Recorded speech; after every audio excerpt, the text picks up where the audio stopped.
नमस्कार, खुलासा इंडिया में आपका स्वागत है। नगर पालिका का उपचुनाव प्रतापगढ़ में हो रहा है। 17 दिसंबर को मतदान होगा। आज प्रचार का अंतिम दिन है और नगर पालिका अध्यक्ष पद पर 1995 से लगातार भाजपा के हरिप्रताप सिंह चुनाव जीतते रहे। 2023 में भी भाजपा के उम्मीदवार हरिप्रताप सिंह चुनाव जीते और उनकी 1 वर्ष बाद असामयिक मृत्यु हो गई, जिसकी वजह से यह उपचुनाव हो रहा है। साल 2017 में ये सीट महिला हुई, बाकी 1995 से लेके अभी तक ये अनारक्षित सीट हुआ करती थी, सामान्य श्रेणी में रहती थी। 2017 में जब महिला सीट हुई तो शहर के एक सम्मानित ब्राह्मण परिवार जो 40 वर्षों से भाजपा को अपने खून पसीने से सींच कर, भाजपा में जब कोई नहीं था तब पंडित उदयराज मिश्रा जी भाजपा के सक्रिय सदस्यों में रहे, लोकसभा चुनाव लड़े। उनके परिवार से उनकी बहू गीता मिश्रा टिकट मांगी और उन्हें टिकट नहीं मिला।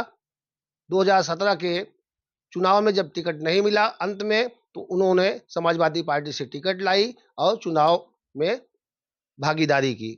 उनके पति रामकृष्ण मिश्र जी हैं, उस गुड्डू भैया। आइए हम उनसे बात करते हैं इस चुनाव में कि क्या स्थिति रहती है, क्यों लास्ट में भाजपा टिकट एक ही व्यक्ति के हाथ में सौंप देती है।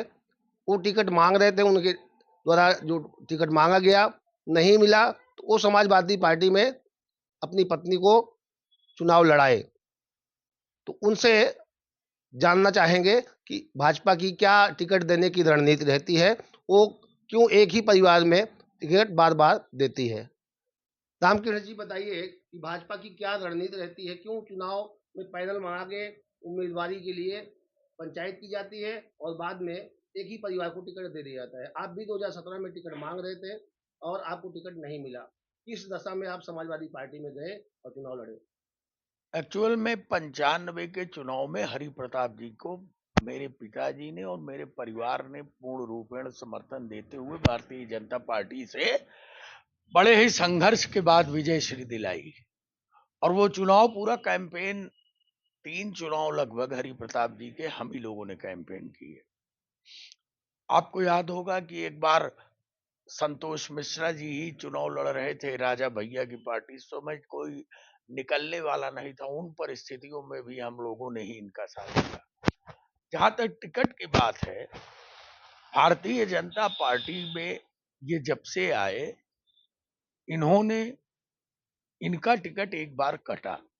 अब मुझे कहने में कोई संकोच नहीं है, रवि प्रताप सिंह को जो टिकट दिया गया उसमें भारतीय जनता पार्टी और संघ ने, जो कि Ravi Pratap Singh all of sudden party में आ गए और टिकट मिल गया, इसलिए इन्होंने तुरंत निर्दल चुनाव लड़ा। और वो निर्दल चुनाव इनकी ताकत पर नहीं जीता है इन्होंने, वो भाजपा ने ही इनको डमी कैंडिडेट बना के, संघ और भाजपा ने के वर्करों ने इनको जिताया था। इनकी उसमें कोई सेल्फ रिस्पॉन्सिबिलिटी नहीं थी, ओरिजिनल भाजपा इन्हीं को माना गया उस था। समय भाजपा इन पे कार्रवाई नहीं की।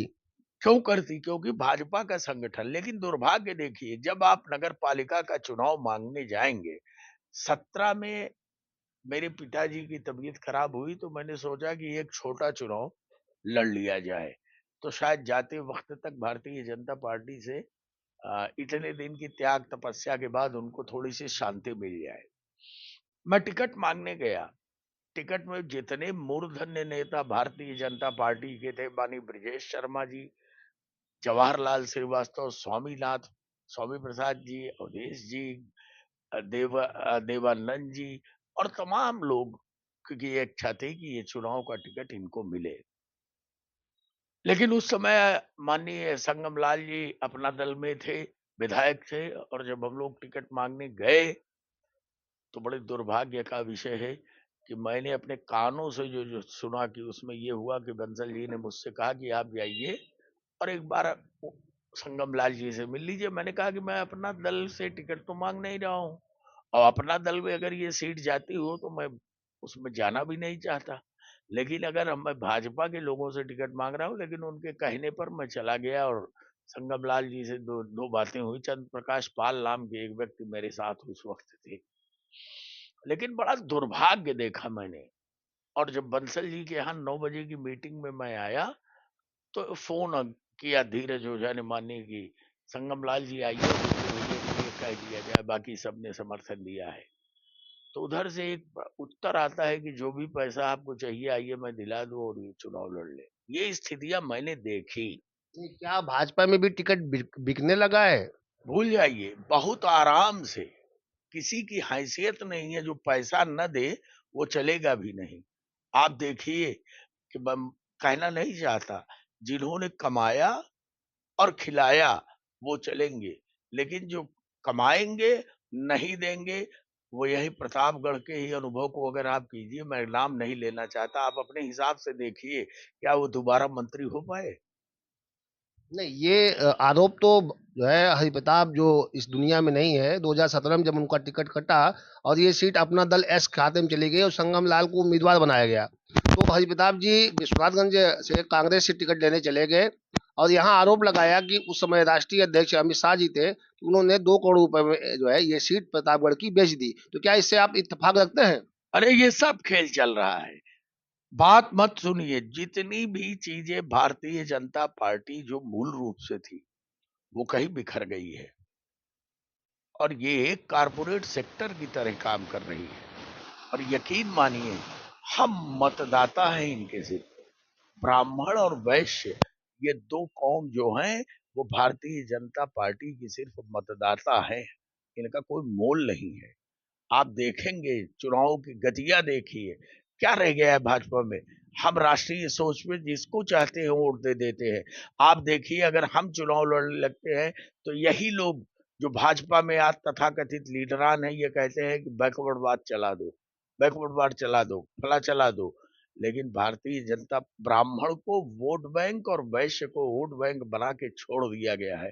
अब बड़ी सोचने वाली परिस्थिति है। आप ये देखिए, और वोट बैंक ही नहीं बनाया गया। आज आप भारतीय जनता पार्टी के लिटरली देखें, तो एक संगठन में कोई पदाधिकारी तक नहीं है। और यहाँ तक हम गिर गए नगर पालिका में, नगर पालिका के चुनाव में तमाम बाहरी लोगों का नामांतरण, कहने को ये ईमानदार है, 3-3, 4-4 हजार फर्जी वोटिंग है। फर्जी वोटर कौन सा है? ये फर्जी वोटर इन्होंने अपने जानने पहचाने वाले क्षत्रिय समाज के बहुत सारे लोगों को ये दायित्व दिया, जिन्होंने 4-4, 5-500 वोट कुछ सभासदों की मिली भगत से इन्होंने क्षेत्रों में बढ़वा रखे हैं। और वो वोट पड़ते हैं, उनकी आईडी इनके घर से बनती है।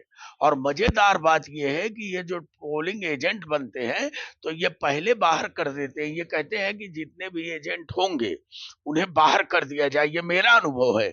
और उसके बाद ये सेटिंग ये करते हैं कि जो वहां पर पोलिंग पार्टीज जाती है, उसमें इनके आदमी होते हैं और इनके पास कोड होता है, और उस कोड का लेकर जब आईडी प्रूफ आदमी जाता है, तो आपको आश्चर्य होगा कि एक एक व्यक्तियों को 4-4 बैलेट पेपर फाड़ के दिए जाते हैं। ये मैंने लड़ाई सदर बाजार में और बलीपुर में लड़ी है, और बड़ी भयंकर हुई थी मेरे चुनाव में। और ये हर चुनाव में करते हैं, इसकी कोई काट नहीं है, और शासन सत्ता इनके साथ है। तो शासन, लेकिन मैं डीएम साहब को धन्यवाद दूंगा कि जिन्होंने इनकी कलई खोलना शुरू किया था। आपको आश्चर्य होगा रमेश भैया कि ये जो रिट का मामला हुआ, जब उसमें ये हुआ कि इधर डीएम साहब ने तमाम चीजें खोलनी शुरू की यहाँ पर, तो मजेदार बात ये थी कि मेरे पास रिट की कॉपी आई, उसमें लोगों ने पार्टी बनने की दरखास्त दी। इनको कोई सभासद नहीं मिल रहा था, तो 4 पार्टियों को उन्होंने बुलाया और उसमें अपीयर किए। अपीयर करने के बाद जब हाईकोर्ट ने आदेश दिया, अरे भाई चुनाव रूटीन था, जब होता तब होता, आपको क्यों इतनी जल्दीबाजी पड़ी थी कि चुनाव तुरंत हो जाए? उसके पीछे रहस्य है।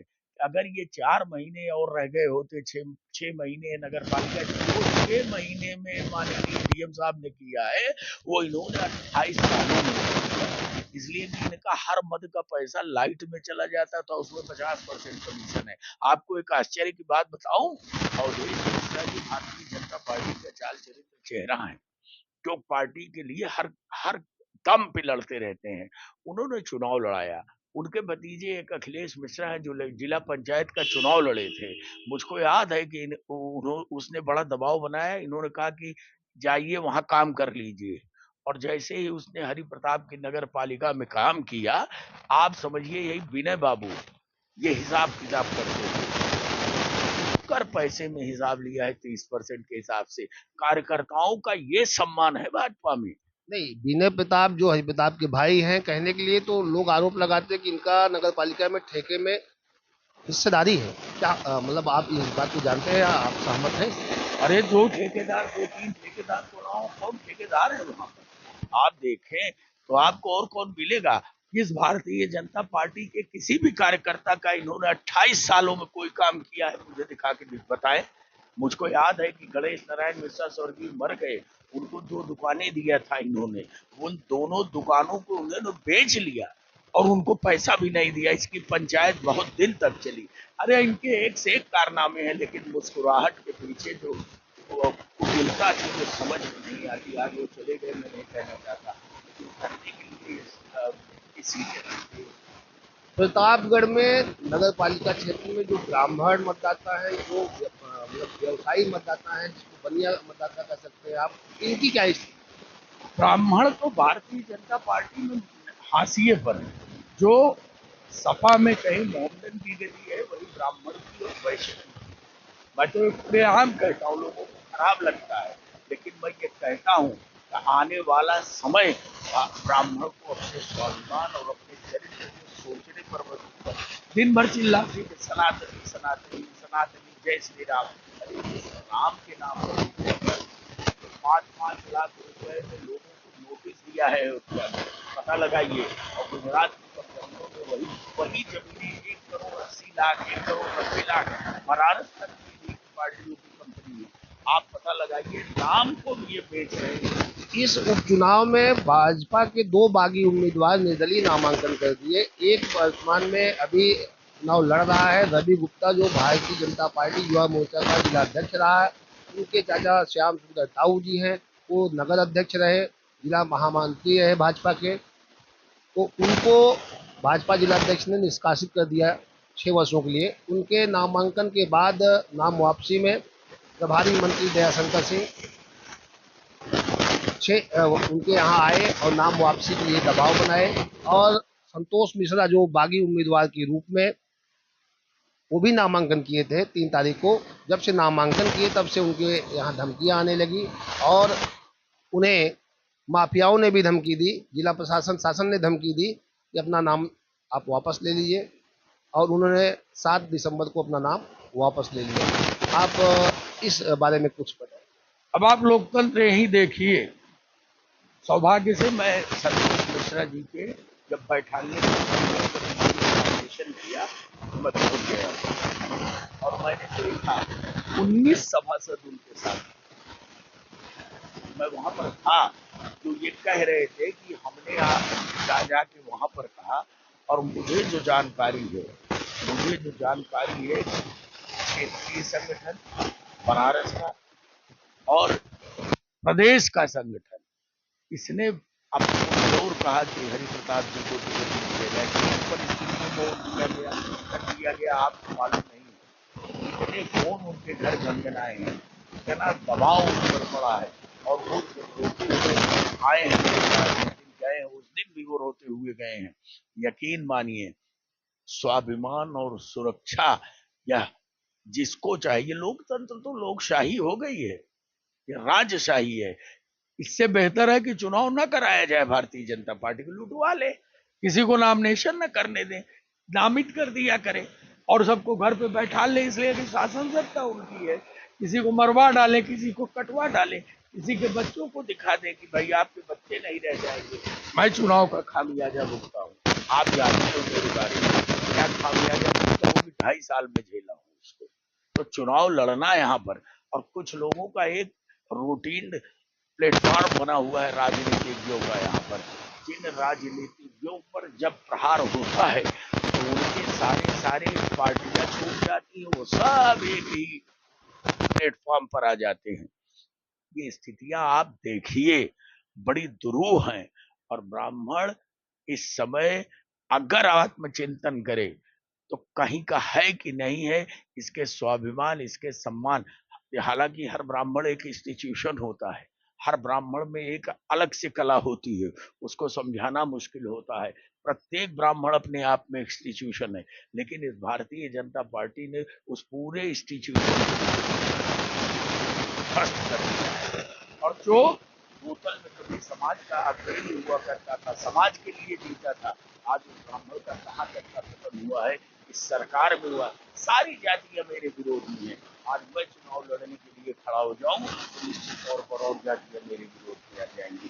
लेकिन आपका कोई अगर दल खड़ा हो जाए, कोई व्यक्ति खड़ा हो जाए, तो उसके साथ सारे के सारे हम हाथ बंद करके उसके लिए उठा लेते हैं कि धर्म की आड़ पर हम खड़े हैं। लेकिन वास्तविक रूप से धर्म को कहाँ पर इन लोगों ने छोड़ा है? ये जो सनातन सनातन बोलते हैं, ये सनातन की परिभाषा नहीं बता सकते। 90% लोग अब बोलते हैं कि मैं सनातन हूँ। 1995 से लगातार हरिप्रताप सिंह चुनाव जीतते रहे, तो क्या ये माना जाए कि वो जनादेश उनको मिलता रहा, कि या उन्होंने अपने छद्म राजनीति के बल पर चुनाव जीतते रहे? उनके लगभग 100 टके हैं, वो टीडीएस की ठेकेदारी करते हैं, 250 करोड़ रुपए का उनका हर महीने का बिल बनता है। क्या ये चुनाव में माफियागिरी करते हैं, या जो है मतदाताओं को धन दे के लुभा लेते हैं? क्या कहना चाहिए? बहुत बेहतरीन सेटर है वो। मैं चले गए वो, लेकिन मैं ये कहूंगा कि उन्होंने न लड़ाई की, न झगड़ा किया, न कहीं कोई बवाल किया, लेकिन इनकी सेटिंग बहुत अच्छी थी। जो विरोधी भी थे वो भी उनके समर्थन में खड़े मिलते हैं। वो दिमाग है। इस चुनाव में जिसकी काट वो है, उसकी काट वो है। और 5,000 से तो वो चुनाव लड़ते हैं। 5,000 जो फर्जी वोटिंग है वहीं से वो चुनाव लड़ते हैं। और इसको करीब करीब लड़ने वाला हर सभासद जानता है कि कौन कौन से फर्जी वोट। लेकिन ये तो उसमें चुनाव लड़े हैं कि भारतीय जनता पार्टी ने जिस सभासद को टिकट दिया है, उस सभासद को छोड़कर ये लिट्टी चोखा किसी तीसरे के यहाँ खाते थे। ये कौन से भाजपा के? ये अपने स्वार्थ पर सब कुछ है। आज ये कहते थे, बड़ा मजेदार किस्सा आप सोचिए कि आज यही भारतीय जनता पार्टी अगर टिकट न देती, मैं रत्नाकर पांडे जी के पास गया, उन्होंने कहा कि वो चुनाव जीत लेगा, वो निर्दल जीत लेता है। आज ये स्थिति हो गई कि निर्दल को बैठाने के लिए बैठे हैं, जबकि भाजपा ये जानती थी कि अगर संतोष मिश्रा को टिकट दिया जाएगा तो निर्दल लड़ेंगे। मैं चाहता था कि ये निर्दल लड़े, और मैं चाहता था नगर पालिका के चुनाव में प्रतापगढ़ के राजनीति के जो दो पुरोधा कहे जाते हैं, एक राजा भैया जो अब लोकतांत्रिक जनसत्ता दल बना चुके हैं, और एक कांग्रेस के दिग्गज नेता प्रमोद कुमार जी हैं, तो ये नगर पालिका के चुनाव में इनकी दोनों की क्या स्थिति रहती है? मुझे कोई कहने में संकोच नहीं है। मैं चुनाव लेके चला, टिकट लेके समाजवादी पार्टी से रात में एक फोन आता है माननीय शिवाकांत ओझा जी के फोन पर, चाहे कल वो खंडन भी करते हैं रात 11 बजे, तो उनको चुनाव नहीं जीतने देना।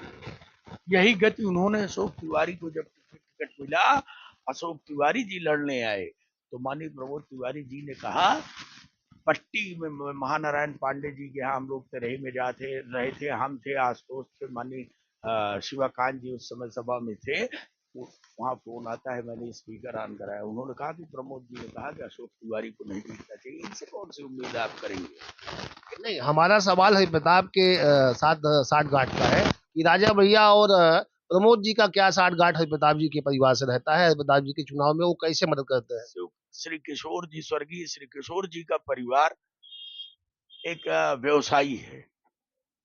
अब आप पता लगाइए तो इंटरनली समाजवादी पार्टी के टिकट पर उनके उनके परिवार को कहा गया कि टिकट दिला दीजिए, और एक प्रयास किया। वहां पर हमको जो जानकारी आई, माननीय राष्ट्रीय अध्यक्ष जी ने कहा कि छोटे मोटे चुनाव में आप इंटरफियर मत कीजिए, वरना उन्होंने इसमें भी प्रयास किया था कि इसको टिकट दिला के और आराम से उनको उनकी व्यवस्था बन जाए। नहीं, हरि प्रताप जी के लिए कहा जाता है कि वो तो अपना टिकट सेट ही करते हैं, पर जो विपक्षी दल है, चाहे बसपा हो, चाहे आम आदमी पार्टी हो, चाहे कांग्रेस का टिकट हो, चाहे सपा का टिकट हो, वो अन्य दलों का भी टिकट तय कराते हैं कि कौन सा उम्मीदवार हमारे लिए मुफीद होगा। क्या कहना?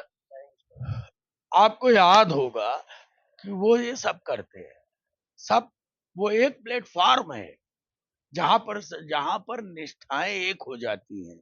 आप याद कीजिए, हरिवंश जी चुनाव लड़ने आए थे, याद है आपको? कौन कौन से मुख्यालय पर उनकी बैठकें हुई, क्या क्या हल्ला मची कि क्या क्या हुआ, तब ये लोग निकले हैं। मैं देखिए, मैं बहुत बड़ी बात कह रहा हूँ, ये कहने का साहस किसी राजनीतिक में नहीं है। मैं सही बोल जाता हूँ, ये कभी कभी मेरे लिए बड़ा भारी हो जाता है। बोलना नहीं चाहिए, लेकिन सत्य बोलना अगर बगावत है तो मौत से ज्यादा कुछ नहीं होता, सही बोलना चाहिए। सवाल 2019 में नगर पालिका का परिसीमन होता है। गीता मिश्रा चुनाव 2017 में लड़ती हैं और परिसीमन में भंगवा गांव, कादीपुर, महुआर को काट दिया जाता है और इसकी रिट आप हाई कोर्ट लखनऊ बेंच में करते हैं। और जो दूर के गांव रहते हैं, केशव रायपुरवा, जहारगो, करौदी, रूपापुर और ईश्वर नाथकापुरवा और अष्टभुजा नगर, सुकुलपुर आदि इलाकों को लिया जाता है। पर कादीपुर और महुआर, भंगवा जो एकदम रेलवे स्टेशन से सटा हुआ है, शहर के नजदीक है, इससे नहीं लिया जाता है। इस पे हरि प्रताप जी इसको मतलब इस क्षेत्र को क्यों छोड़ दिए? हाँ, ये बड़ा मजेदार किस्सा आपने बताया। जब परिसीमन होने लगा तो आपत्तियां मांगी गई, तो समाजवादी पार्टी की तरफ से मैंने एक एप्लीकेशन डालने के लिए एसडीएम के यहाँ में प्रस्तुत हुआ। तो मैंने ये कहा कि जैसे रजिस्ट्री ऑफिस में जो अर्ध नगरीय क्षेत्र लिखे गए हैं, उन्हें आप पूर्ण नगरीय कर दे। जो रजिस्ट्री होती है तो उसमें लिखा है, पूछा जाता है कि अर्ध नगरीय क्षेत्र है कि नगरीय क्षेत्र है। तो मैंने कहा कि जितने अर्ध नगरीय क्षेत्र है उन्हें आप नगरीय कर दें। ये तो उनका राइट भी बनता है ना कि वो पास के जिले हैं। लेकिन इन्होंने इतनी बेहतरीन व्यवस्था बनाई कि दो दो चार चार घर इन्होंने जैसे घरों को चिन्हित किया था कि कौन मेरा मतदाता है कौन नहीं है, उस तरफ से लाइन ले गए। किसी में डरवा। और जब मैं लेके आपत्ति गया तो हम 10 लोग आपत्ति के लिए गए थे और तमाम लोग भी थे। एसडीएम साहब ने मुझसे कहा कि किसी भी कीमत पे ये आपत्ति नहीं लूंगा मैं। आपत्ति क्या होती? मैंने कहा कि ऐसा है, आपत्ति आपको लेना पड़ेगा, आप इसे खारिज जरूर कर दें, लेकिन आपत्ति आप नहीं लेंगे, आप लिख के दें। बड़े जद्दोजहद के बाद तहसील में उन्होंने 10 आपत्तियां ली और सबको सुना। लेकिन डीएम साहब, तत्कालीन डीएम ने उसे निरस्त कर दिया। यह तो होना ही था, इसलिए कि आपसे मैंने बता दिया कि जब सेटिंग चलती है तो वो समझ में नहीं आती। इसका एहसास भली भांति आज एक चुनाव संतोष मिश्रा निर्दलीय लड़ना चाहते थे, उनको लड़ने देते ना आप तो निर्दल जीते थे। आप वो पार्टी का सिंबल, इतनी बड़ी पार्टी जो राष्ट्रीय स्तर पर पताका लहरा रही है, उससे एक चतना सा निर्दलीय कैंडिडेट लड़ रहा था, उसके लिए आप पूरी सेना भेज रहे हो, फोन करवा रहे हो, उसकी गैस एजेंसी सीज करा रहे हो, यहाँ से फोन वहां से। दुर्भाग्य देखिए कि एक कैबिनेट मिनिस्टर, कितना बड़ा नाम होता है, वो 2.5 घंटे जाके रवि गुप्ता के यहाँ बैठा है। नहीं, आप मेरे सवाल पर आइए। कादीपुर, महुआर और भंगवा गांव को नगर पालिका क्षेत्र में एकदम सटा हुआ रेलवे स्टेशन से एकदम नजदीक का है, उसे नहीं लिया गया। आखिर वजह क्या थी? क्या वहां पे मतदाता हरि प्रताप को मत नहीं देते? ये जो परसीमन इन्होंने किया, ये अपनी दृष्टि से किया इन्होंने, ना इन्होंने भाजपा की दृष्टि से किया, ना इसको अन्य किसी दल की मन से किया। अगर न्याय करना होता, यदि अपनी स्वार्थ परकता इनको छोड़ना होता, और इस पर मजेदार बात यह है कि भाजपा के लोगों को बोलना चाहिए, क्यों कादीपुर नहीं होगा, क्यों महुआर नहीं होगा, क्यों, ये मैंने लिख लिख के दिया है। भगवा क्यों नहीं होगा? आप सोचिए कि डड़वा में 2000 मतदाता आज इस स्थिति में है कि न उनको ग्राम सभा की चीजें मिल रही हैं और न नगर पालिका की, वो बेचारे बेकार टहल रहे हैं, उनको कोई लाभ नहीं मिल रहा है। नहीं, ऐसा क्यों किया गया? ऐसा इसलिए किया गया कि वो मतदाता इनके नहीं थे, तो ये मतदाता इन्हें मतदान वहां से नहीं मिलता, इस डर से जो है इन्होंने पश्चिमन में उन गांवों को नहीं लिया। और जिन गांवों को लिया है वहां पर नाम बदलने की चर्चा है। जैसे पूरे केशव राय है, जहाँ पे मेडिकल कॉलेज बना है, पोस्टमार्टम हाउस बना है, सुकुलपुर है, अष्टभुजा नगर है और बराछा है। तो वहां पे नाम बदलने की चर्चा है। क्या आपको आइडिया है कुछ? हाँ, पूरा आइडिया है। जैसे पिता रेणु वर्मा नर्सिंग होम पर जैसे पंडित उदयराज मिश्रा ने पूरा बसाया, वहां का नाम ये बदलना चाहते थे।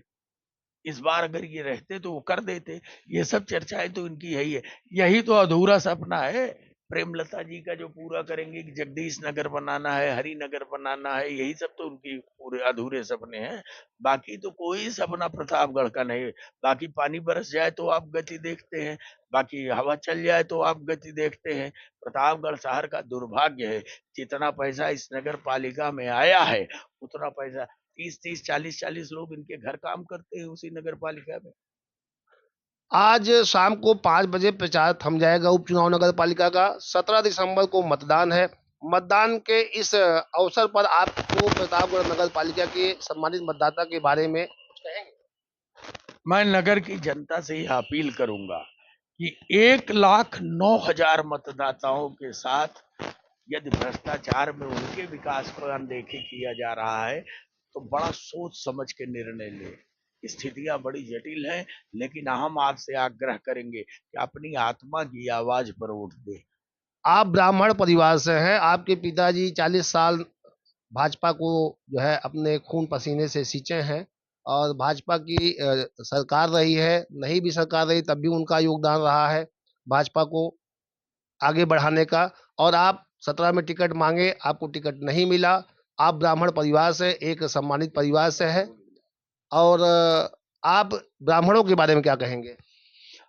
देखिए, ये जो आपसे मैंने इंटरव्यू किया, ये समाजवादी पार्टी के नाते नहीं, मैंने कुछ सत्य बातें करने के लिए आपसे ये बातें की कि इसका साहस कब किया जाए। और मैं आपसे ये कहूंगा कि मैंने शुरुआत में ही कह दिया कि समाजवादी पार्टी या उसके नाते मैं नहीं बोल रहा हूँ, हमारे समाज के हर कोई भी नेता होता है। अगर आज कल्याण सिंह जी नेता होते थे तो इसलिए वो लोध समाज का प्रतिनिधित्व करते थे, और अगर कोई राजा भैया प्रतिनिधित्व करते हैं तो छत्री समाज का भी एक बेस वोट बैंक उनके पास है। और कोई भी नेता होता है तो कम से कम स्वजाति उसके पास अपना दल है। कुर्मी वोट निकाल दीजिए तो कौन अनुप्रिया कौन पूछेगा उनको।